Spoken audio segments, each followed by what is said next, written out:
Welcome to the Salmon Runs YouTube. Enjoy the video. In this video, I will show how to fix Kia Optima Headlight. Start by diagnosing whether the issue is a burned bulb, blown fuse, wiring fault, or damaged housing, then gather a 12V tester, screwdriver, and socket set. Work on one side at a time and keep small parts organized. I'll walk you through bulb removal, fuse checks, connector inspection, and housing reseal, so you can restore safe nighttime visibility quickly and confidently. Begin by ensuring the car is off and the battery is secure.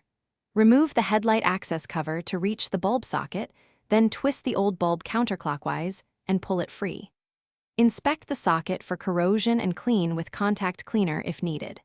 Install the new 55W bulb by seating it correctly and turning until locked, then test the light before reassembling the cover and securing all fasteners.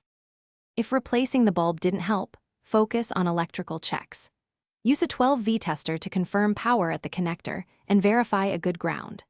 Inspect the fuse box for blown fuses and test relays related to headlights, swapping a similar relay if unsure.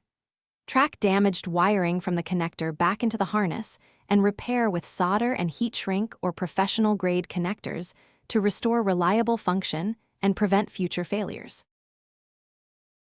Thanks for watching. Consider subscribing if we helped you.